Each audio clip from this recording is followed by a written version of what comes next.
Earlier this year, Brian Martin, writing in the journal Peace and Change, said about Gene Sharp that he had more influence on social activists than any other living theorist. I'm going to highlight a few of the contributions that Gene Sharp has made to the field of nonviolent struggle and simply give you a sample of the weight of his contributions. For Gene Sharp, nonviolent struggle has been a pragmatic technique, not a choice between idealism and pacifism. By 1970, he had counted on 2 hands the number of movements out of 85 that he studied that were actually led by pacifist leaders. And so he demolished that myth. He has pursued nonviolent struggle as a practical substitute for armed struggle, guerrilla warfare, and violent struggle. The body of his work raises the possibility that nonviolent struggle may gradually replace deadly conflict if organized around specific needs and particular purposes, and with appropriate study, planning, preparation, strategy, and discipline. Cumulatively, Gene's work shows that nonviolent struggle can lead to stable, long-term results that can benefit all parties to a conflict. By the 1970s, he had shown that nonviolent resistance historically improved the odds for reaching negotiations and enhanced the potential for reconciliation. In 1973, his foundational trilogy, as it's called, had established that there were 3 fundamental categories of nonviolent direct action: protest and persuasion, nonviolent intervention, and non-cooperation. These categories have never seriously been challenged or displaced. They simply have continued to be augmented and filled out. Gene's work has established the centrality of non-cooperation as a keystone of nonviolent struggle. To understand non-cooperation, one must grasp the essentials of power. Gene has thus crystallized a basic analysis of how governments must ensure a steady supply of political power. Political power manifests itself through specific sources of power: authority, legitimacy, human and material resources, skills, knowledge, technology, and intangible factors, such as obedience, which can be affected by religious beliefs, culture, values, and the capacity to enforce sanctions. Political power, mediated through specific institutions and organizations of society, for example, the police and security, may be thought of as pillars of support.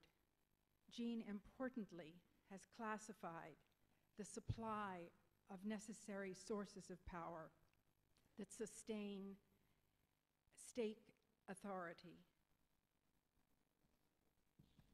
I'm sorry, I'm having a little bit of trouble seeing. It can be withdrawn, revealing the core source of power of nonviolent struggle.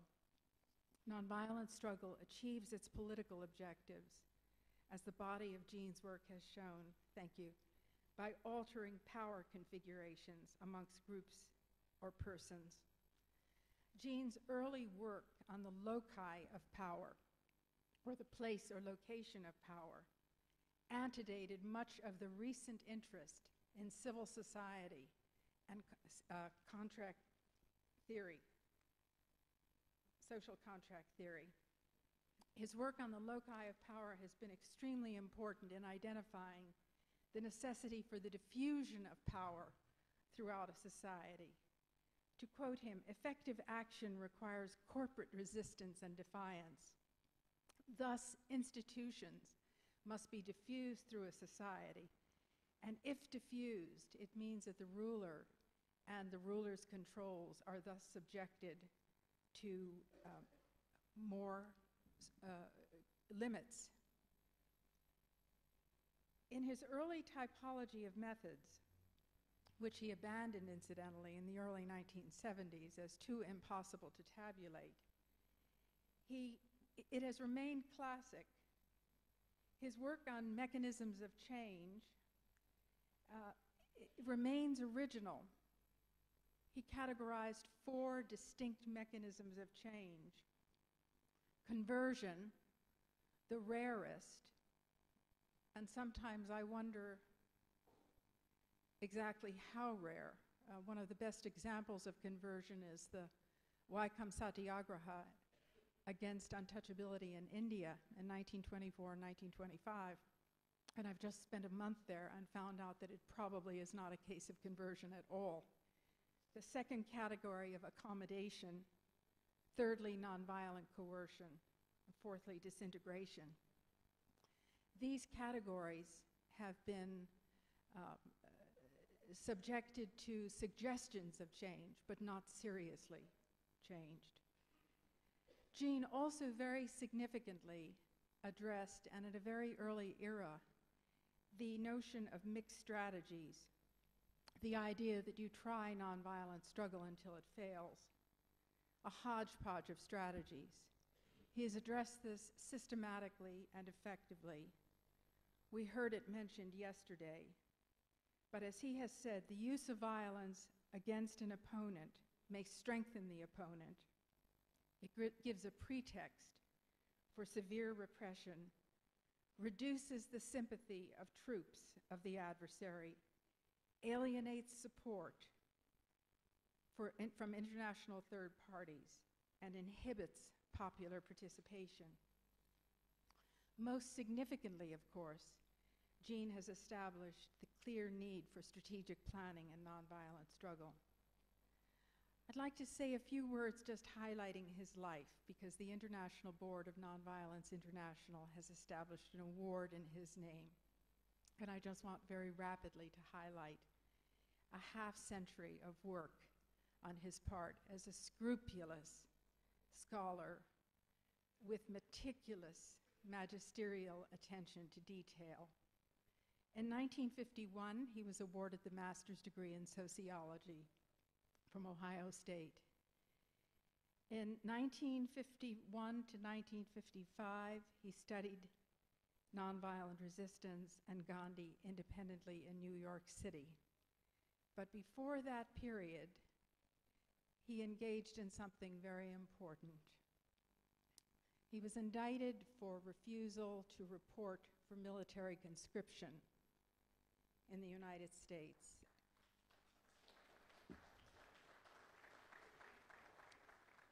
He was sentenced to 2 years in prison in Danbury, Connecticut.